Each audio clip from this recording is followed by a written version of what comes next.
Hablemos un poco sobre acoso laboral. ¿Qué es el acoso laboral? Sabemos que estamos frente a un caso de acoso laboral cuando de una u otra forma hay presencia de agresión, hostigamiento, ya sea por el empleador o por los trabajadores, en contra de otros, que represente para el afectado algún tipo de humillación, maltrato. Todo esto se debe estar presentando de manera repetitiva.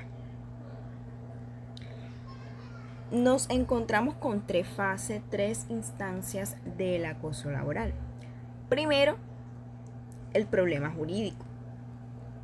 ¿Qué nos quiere decir esto?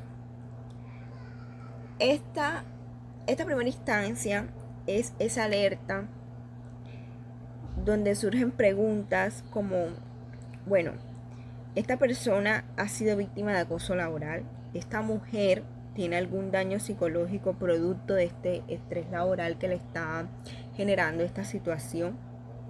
Segunda instancia es la intervención de un profesional. Entonces aquí la víctima va a consulta y le realiza una evaluación psicológica forense o emite algún concepto que aborde un tema psicológico.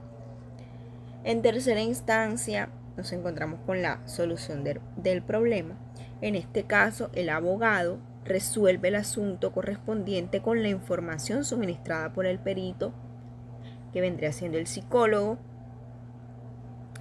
Esta ficha es clave y estos hallazgos se pueden ratificar si lo encuentran necesario en la audiencia.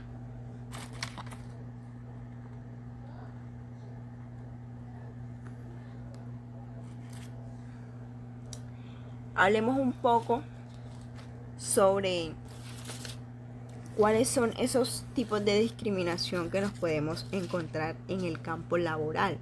La raza, el género, la religión, la orientación sexual, la discapacidad, la edad, las circunstancias personales suelen ser factores de discriminación frecuente en este campo. ¿Cuáles son esos tipos de acoso laboral que existen? En primer lugar, tenemos el descendiente. Este nos indica que va dirigido de jefes a trabajadores. Es el más frecuente que podemos encontrar. Luego tenemos el ascendente, que se vendría dando de trabajadores a sus superiores y es el más escaso que existe. El horizontal, de empleado a empleado, y no es tan común. También vamos a hablar un poco sobre cómo es este ciclo de acoso en quien está padeciendo el acoso laboral.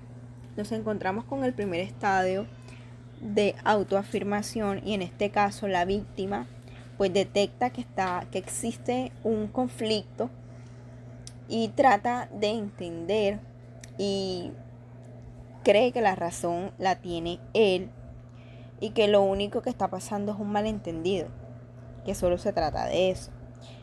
Luego nos encontramos con el estadio de desconcierto, pues ya aquí la víctima sí trata de buscarle como una razón al problema, pues está un poco confuso porque no entiende lo que está sucediendo y empieza a creer que existe parte en él de la responsabilidad sobre lo que está sucediendo en el momento.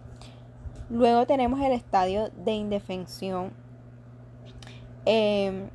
En esta fase, pues la víctima trata de agradarle a la persona que lo está acosando para que tenga como que una mejor consideración, para que tenga otra imagen sobre él.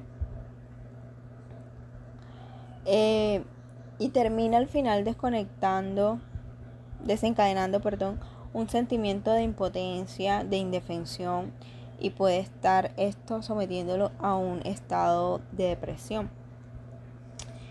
Luego está el estadio traumático de ansiedad.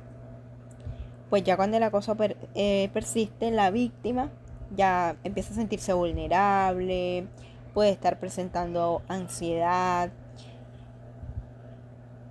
pueden presentarse conductas impulsivas y la pérdida del control debido a toda la situación que se está dando.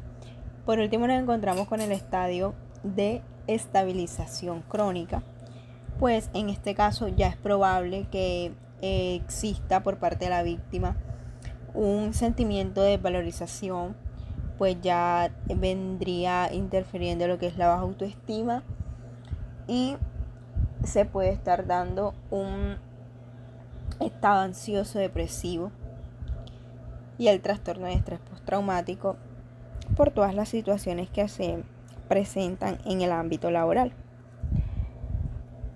¿Cómo podemos nosotros identificar si estamos frente a un caso real de acoso laboral o si no?